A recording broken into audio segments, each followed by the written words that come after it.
மொத்தம் 50 சென்ட்டுங்க. தென்னந்தோப்பு, தனி போரு, ஃப்ரீ இபி சர்வீஸ் இருக்குது.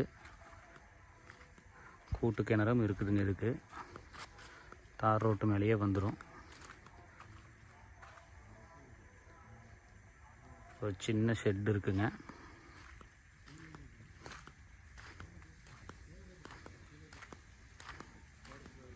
நூறு அடி ரோட் ஃபேஸ் வந்துடும் உங்களுக்கு. கட் ரோடு, தார் ரோட் மேலேயே பூமி அமைஞ்சிருக்குங்க. பூமி எங்கே இருக்குதுன்னு பார்த்தீங்கன்னா, பொள்ளாச்சி கோயம்புத்தூர் ஹைவேல இருந்து தாமரைக்குளம், தாமரைக்குளத்துலேருந்து கிழக்க வந்தீங்கன்னா எம்ஏ கவுண்டம்பாளையம்னு ஒரு ஊர் வருங்க. அந்த ஊருக்கு பக்கமாகவே பூமி அமைஞ்சிருக்கு. பாருங்கள், இது தார் ரோடு. தார் ரோட்டில் உங்களுக்கு சுற்றிலையும் தோப்பு தாங்க.